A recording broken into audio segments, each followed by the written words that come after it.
And it's Jason Myrtetus, Brian Smith. Flyers game day. Flyers looking to wrap up a 4-game West Coast trip and make this a trip that they go, okay, that was a success. That's what you're looking for tonight. It's funny how one little win can do that, right? And whether it's a success really or not a success. You look back at these numbers years later and you think, oh, a ho-hum 3-point trip, or ooh, they got 5 points, and nobody will remember 5 years from now that this was the day that Ivan Provorov missed his first ever game, or that they threw Claude Giroux on the COVID list, or you're going to get Cam York in there for his first game of the year. Nobody's going to. None of that just sits in there. It just sits in there with the win-loss record. So it's still a weird time around the NHL right now, and the Flyers are really no different. They haven't been hit as hard as some other teams, but they are not definitely not immune to it whatsoever. Well, what they're hit with tonight is pretty significant. They're the highest pedigree defenseman in Ivan Provorov, and I know he's had a bit of an erratic year, and without having Ryan Ellis there, it makes it more difficult with changing partners, and Justin Braun stepped into that role, but losing your top D-man, and Giroux, for my money, has been the most consistent and the best Flyer this season. To lose him as well is a big blow to a team. You're going to get Scott Lawton back, and you're going to get Carter Hart back, but this is a depleted Flyers team, but the opponent's depleted tonight as well. Yeah, the Flyers in one fell swoop, right, arguably lose their best defenseman and their best forward. And Sean Couturier is already out of the lineup. On the other side, you're right. We thought Anaheim was going to play with 10 forwards tonight until we showed up and heard that they're dressing two guys that nobody's ever really heard of. So it is again one of those strange things. The American Hockey League team for the Ducks, the San Diego Gulls, they've been shut down. So it's really bad there, and that usually doesn't take long to shift its way to the NHL club. We've seen a couple of NHL organizations shut down all the way through their American Hockey League teams. It's probably fortunate that they're getting this game in tonight at all. Maybe given what I've been hearing about Anaheim, they canceled their practice yesterday. It was just out of an abundance of caution, is what they said. But obviously there was something going on there. So, Flyers will probably be thankful that they'll get this one in tonight. And again, hopefully they can overcome their issues and take advantage of an Anaheim team that's having issues of their own. Yeah, it's interesting, too, because the Flyers, they've got the guys that they're missing, Ellis, and that's injury-related, Couturier injury-related, Broussard injury-related at this point. But you're gonna, you get Lawton back, you get Hart back.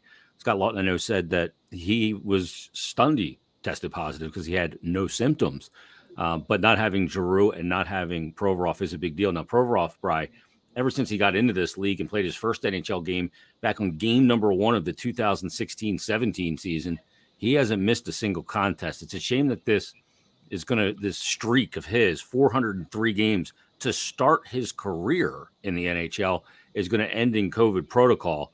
And, just to begin your career and play 403 games as an NHL defenseman is really difficult. He's a guy that kills penalties, blocks shots, plays a physical style of game. That's not his only game, but it's amazing that he went 403 straight games. And the reason he has to come out is because of a virus, not because of injury. And it's especially unfortunate if he's asymptomatic, which we don't know, obviously. But, if it's like Scott Lawton, when he said he was stunned that he tested positive, that really is kind of, it makes it all that more unfortunate for Ivan Provorov. For all the watching we've been doing of Keith Yandel's streak going into this, into this year and now into the new year when he's closing in on Doug Jarvis's record. He's within 10 games now. We've been watching this the whole time, but Ivan Provorov's streak was 4th active in the NHL behind just 2 other guys. Phil Kessel being one of them. I forget who. Somebody's played 600 games off the top of my head. I don't remember exactly who it was, but he was 4th active streak that comes to an end tonight. So that's unfortunate as well. And this has also happened to Giroux. He had a streak going that was the same length as Provorov's before he had to sit out due to COVID last season when the first thing came around. It's actually the second time that Giroux's missed games because of COVID. So, it is kind of unfortunate that it runs into these things. You can always put a little asterisk next to the number or whatever you want to do. But it's there have been so many times when we've thought that, oh my, Ivan Provorov just got hurt, or he's down in the corner, or he seems to get banged up more in practices than he does games. There's been a lot of practice scares, but he always gets right back up. He's always right back in there. So obviously, it'd be a little strange to not see him in the lineup tonight after so many games. It's going to be strange for him, I would imagine, too. Because he's never kind of set. He's not going to be in the press box up there, being in protocol. But to watch a Flyer game that he is not on the ice for, will be the first time all the way since 2016-17 in October of that year. Now, since he started, Bri, 403 games, 54 goals, 118 assists, 172 points, a +7, and he's average time on ice. Now, this is for his career, 24 minutes and 10 seconds. Even in his rookie year, he was averaging 1 second below 22 minutes a night. And he's been over 24 every other season, a couple times over 25. Yeah, that's a big number. That's insane. And, when you combine that with playing 403 consecutive games, I mean, that's an achievement. It's not like you're just rolling out there and playing 18, 19 minutes a night. That's a big number. And, there are very few guys in the league that do that on a regular basis and, don't miss games. You have to think about Drew Doughty and maybe 2 or 3 other guys ahead of Ivan Provorov doing stuff like that. So, that's just a testament to his durability. And the only good thing about it ending tonight is that it's not an injury and it's not something that might come back to bother him later or anything like that. It's just, got to get through this crazy time that we're in around the NHL and around the world, really. I mean, it's, you've got kids, I've got kids. I mean, nobody knows what to do right now when it comes to sending kids to school or keeping them home or all that stuff. We can't get tested around here, so it's a crazy time for everybody, and it's unfortunate that that affects Provorov in this way, but it's just kind of rolling with what everybody else is dealing with right now. Yeah, who's the guy from? Well, I'm drawing a blank on his name, from the Ottawa Senator. Oh, Shabbat. He averages over 27 minutes a night. Wow. That's insane. Yeah, I mean, there's guys that go out there. I mean, it was one of them the other night. We're playing when the Flyers were playing in Los Angeles. We've got access to the the player tracking data that they give to the broadcast crews, and we can sit here and watch how long these guys are playing. And Drew Doughty, he's out there, and he hits a minute in the shift, and you think he's getting off the ice, and then he stays out there, and then it's a minute 20, and you're like, what's this guy doing? And he gets all the way over 2 minutes before he gets off the ice on a 5-on-5 shift. I mean, some of these guys are just nuts the way that they can eat up minutes, and that's what makes Provorov so valuable to this team, is the way he can do that. Yeah. And just keep jumping over the boards for your next shift in and shift out. So you hate to see his streak stop at 403. We'll put an asterisk next to that one. No Giroux tonight as well. But, it's interesting because Cam York's going to come into the lineup. And let's focus on Cam York. Let's take a quick break here on the pregame show. And let's look at Cam York. He got his debut last year, played a couple of games. That could be a big thing heading into this year and now getting back to the NHL. If it's because of injury or COVID protocol, no matter. He's in the lineup tonight.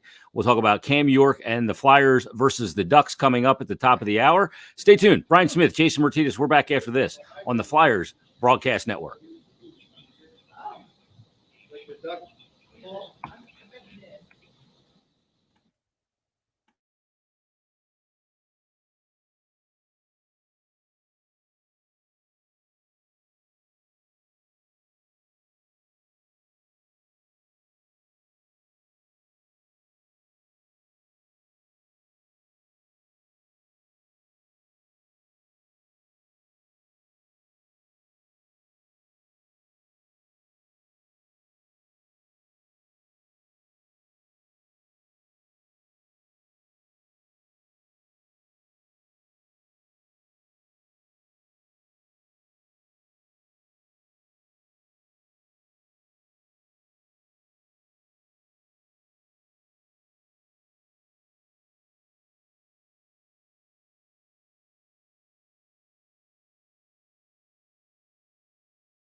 And we're back. Flyers get set to wrap up a 4-game road trip with a against the Anaheim Ducks.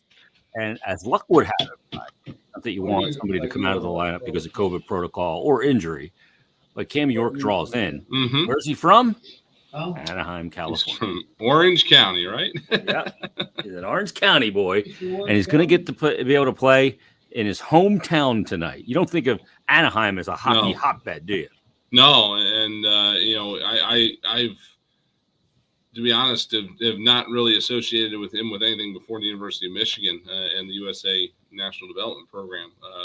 The fact that he was from Orange County actually kind of slipped my mind. So, how crazy is that you get, you get called up on this trip and it's emergency situation or whatever, the taxi squad thing put in, and then what do you know? Bing, bang, boom. He shows up in the lineup. So, it's you don't get many better stories than that. Obviously, he's going to play a whole lot of games for this team, and he's going to get to play in Orange County probably more times in his career. But let's be honest, Flyers don't go out there that much. They go out there once a year, and for them to be able to catch it on this particular occasion is a big plus for him. He's got a lot of family coming out to this game, I would imagine, and it's a heck of a spot for him to make his season debut.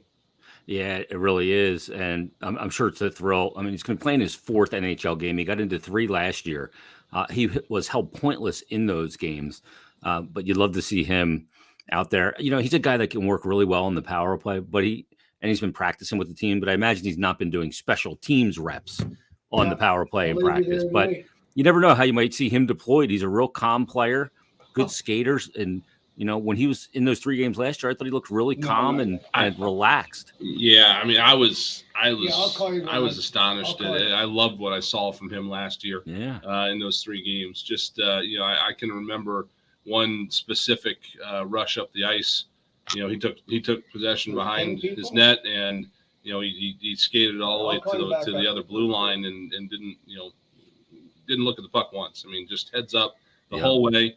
One of the big pluses of his game is the calmness with which he plays. He's calm, cool, collected back there, and it didn't change one bit when he got to the NHL level. So, I was really excited by what we saw in that brief stint with him last year. And, I would imagine we're going to be seeing more of the same here tonight.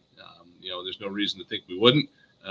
It's been a great opportunity for him to be in the American Hockey League this year and get some more seasoning, get some more experience in a more normal environment, for lack of a better word. And hey, obviously the Flyers want to have a winning team down there, but the start the Phantoms had, which was not any good, and I think York was injured for part of it. But when you're in a situation like that, let's face it, you do build a little bit of character, right? A guy like Cam York has not been on a lot of losing teams in his career, so hopefully that does help a little bit. Take anything from it that he's learned how to play in difficult situations, and then all of it comes and translates to success at the NHL level. Yeah, certainly had a good career at the University of Michigan. You mentioned the National Team Development Program, and then obviously played in the World Juniors last year, won gold in that game against Canada, and he was a big part of that on that blue line for Team USA. This year he's played in 21 games for the Phantoms, a goal and 7 assists for 8 points, but he'll make his season debut at the NHL level coming up tonight. It'll be interesting to see how he's deployed in this game by Mike Yeo and the Flyers coaching staff. One of the other things, Brian, I like to look at the Vegas and look at the lines for the games. And I like to always find little other things besides just the game to kind of bet. And I love first to score and goal scorers, betting them. And I was talking about this today on my Stick to Hockey Live show. Travis Konechny at plus 1,600 to score the first or last goal of the game. He's plus 295 to just score in the game. But I like that number at plus 1,600, a little light play on that, and get a big cash payout because I think he's going to break through. He's been so close to getting that 100th goal. Hasn't got it yet. I think it comes tonight. Yeah, the first goal of the game. That's definitely worth a shot. He is a guy that, like you said, has been on the verge of breaking through here for a while, and I don't think he's too far off. It's against continues to be strange circumstances, but 9 assists in 9 games there a little bit ago. He's right on the doorstep. And once he starts scoring, they're going to come in bunches. That's kind of what they say, right? That anything that is dried up like that, it'll be there, in droves once it starts coming. So yeah, I agree with you. I think that's a solid shot. Here's the Ducks players that apparently are not going to be in the lineup tonight. Ryan Getzlaff, been there forever. He's Captain. not bad. He's actually had a really good year, for an aging player to kind of get rejuvenated with some of that young talent. So Getzlaff's out. Trevor Zegras is out. Derek Grant, former Flyer for a brief period of time. Nick Delorier, Sammy Carrick, and also on injured reserve is Adam Enrique, Max Jones, and Josh Mahura. So they're missing quite a few guys as well. That would be why Bryce Kindop is going to make his NHL debut tonight. Oh, okay. I can honestly say I've never heard of him. Nope, I have not either. But you know who probably has is Carter Hart. He was the captain of the Everett Silvertips for the past 3 years and past few years anyway. So I'm sure that they have at least crossed paths briefly. But he's a free agent signee that was not drafted. The Ducks found him in Everett and signed him at the end of I guess it wasn't really the end. It was the right before the pause in 2020. So I'm not entirely sure where he went after that pause, but he got some time last year in the ECHL and then with their AHL affiliate in San Diego. That's where he's been all year this year.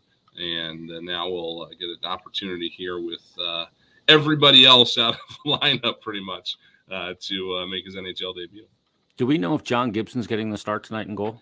I was going to ask. Or is it going to be Anthony Stolarz? I forgot because I wanted to know if we were going to see Anthony Stolarz tonight. Let me refresh something and see if I can. Yeah, I'm going to look at the video cast. I am looking at the lineups right now. And did you get any indication on whether John Gibson is going to play tonight? I'm going to get that for you right now. We have our we'll have that when we come back from timeout. Steve Coates looking for that information right now, so we'll see what we can find out. If Tim's listening, he can text us as well. Prepared. Yes, he could. I was going to ask Timmy that earlier, and I forgot all about it. But that was really that did cross my mind earlier to see if Anthony Stolarz would get to start here tonight. He's having a good year for the Ducks. He is. He's the goalie. He's been very solid since he left here. It was a situation where, with the players the Flyers brought in, he wasn't going to be getting his NHL shot here. Yeah. The Flyers made the move to get him somewhere where he could play, and he's been pretty good since Ryan Miller retired as well, and looks like that opened up the door. From what we understand here, it will be Gibson. Okay. I was going to say, you got a New Jersey goalie there, and you got a Pennsylvania goalie there, because Gibson's from the Pittsburgh area, as a matter of fact. Right, yeah.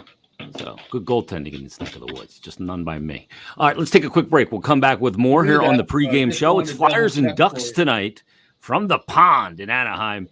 Brian Smith, Jason Myrtetus. We're back after this on the BetRivers.com Flyers Broadcast Network.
I'm down the minutes to the Flyers take on the Anaheim Ducks tonight. Also tonight, Bri, let's not short the man. How about the return of two, actually? Scott Lawton and Carter Hart is back coming off of COVID protocol. So that's good news. Yep, flew across the country and got a practice in yesterday. Both guys did, so that was nice. We thought the Flyers were going to be getting some reinforcements by getting them back, and I guess, they did, but unfortunately they lost two other guys, so kind of comes out in the wash. But, it's probably fortunate for the Flyers that they were able to get them back tonight, given the guys they lost today. That's it's a fresh team already. With we saw some tired players in the first couple of games of this trip. They've had a couple of days off, but definitely some fresh legs coming in for Scott Lawton and Carter Hart. They wanted to get him practice, see how he was feeling. He's feeling good. He's feeling sharp and is ready to go in. He's been good against this team in the 2 games he's played against them. So hopefully we get a third one out of him tonight. Yeah, 2-0 with 70 saves on 73 shots. It's not in the bad. 2 games against the Ducks. Yeah, that's a pretty good save percentage. And he'll get the start tonight for the Flyers, and it'll be John Gibson at the other end. Bri, you look at this game tonight, and we alluded to it right off the hop that this road trip being a success or not a success or failure, as the other end of the spectrum, is predicated on this game. And despite the fact that they're missing players, there has to be a lot of urgency in this game. You're going to come home. You're going to get to 6 of the next 8 at Wells Fargo. But this is an opportunity tonight with a Ducks team that's maybe the record is a little better than a lot of us thought it would be. But they're not playing their best hockey of late. They're missing players as well. So there's got to be a lot of urgency right from the puck drop here. Yeah, absolutely. Jump on it. Get some take advantage of what could be some early game jitters from some of the Ducks' younger players that we have one debut at least, and a bunch of other guys that haven't played a whole lot. So take advantage of that. Jump on that. Weather the storm in the second period, because those have not been good for the Flyers this year. And try to come away here with 2 points. One interesting note that'll make you feel old, and another gem from Jordan Hall, that Cam York and Justin Braun will be a defensive pair tonight. And Cam York was 6 years old when Justin Braun was drafted. Wow. So that'll make you shake your head. It'll be good to get those 2 guys paired together, and the experience with the up and comer there. But I'm excited to see Cam York tonight. I want to see where he's at. After a little bit of seasoning in the American Hockey League. How does he look compared to last year? Overall, it's the 2 points you want to get, and a good start is key. Yeah, and the thing that's interesting is you never know when the moment could be where a guy just comes into the lineup, his game clicks at a different level, and then he's there to stay. This could be that moment, because sometimes, especially defensemen, when they get to the NHL, it takes a little longer to kind of marinate and get ready. But when you get there, because of the structure and the discipline and detailed play of your defensive partner, a guy like Justin Braun, and other elements, then you can look better at the NHL level than you looked at the AHL level. Yeah. Sometimes it's you would expect a guy to come up and be a little bit rusty at the NHL level, just as a natural sequence of it being the next step, right? But they come in and sometimes just jump right in and they don't miss a beat. The American Hockey League, even though everybody considers it the minors, it's the second best league in the world. It is a very high level of hockey, and so for some guys, it's not a huge jump to go from the AHL to the NHL. The one person that I do remember that came up and never went back was Claude Giroux, and that was 12 years ago now. But he was leading the league in scoring at the time, so it was obvious that it was time for him to make the jump. For a defenseman, it's sometimes a little less obvious that it's time to make the jump, but you have to look at the things in their game that don't show up on the score sheet, and so we'll see where Cam York is right now, and if he's ready for a spot, I'm sure that there's one that he can have, and if he's not, then the Flyers will be more than content to let him get a little more time at the American League level. And this Ducks team in the first periods at home this year have outscored their opponents 17-7. Ooh. They've gotten off to good starts in games. Their worst period at home this year has been their third period, where they've given up 17 goals. They've given up 15 in the second periods of games. So the start to this game, it tells you all you need to know right there. I mean, they've outscored it by 10 goals in the first through this early part of the season for the Ducks. So if you can come out and have a good first period, show well, come out of that tied or even ahead by a goal, then you're going to be in a good situation for sure. I mean, 7 goals in the first period over 36 games. That's astonishing. I mean, 17's not scoring a lot, but excuse me, that's some great defense. Well, that's just at home games. Just out at of home the hop. Oh, just at home games. I see. Yeah. Yeah, Total. Their total on this season, they've given up 22 first period goals and they've scored 29. Gotcha. So they're still a good first period team anyway. Yeah. Yep, exactly. And they're on the home ice tonight, and the Flyers will look to try and find a way to exploit the Ducks team, missing some very key personnel. And the Flyers look to wrap up this 4-game road trip. But frankly, I'm surprised they've gotten all 4 games in. Yeah, that was the big question, right? When they left, is when are they going to come home? Yeah, are they coming home on the same plane together? Some aren't. Yeah. Most are. And the Flyers and Ducks tonight. Stay tuned, though. Tim Saunders, Steve Coates, they've got the countdown to face off as the Flyers will take on the Ducks. You've been listening to the Flyers Game Day with Brian Smith and Jason Myrtetus right here on the BetRivers.com Flyers Broadcast Network. All right.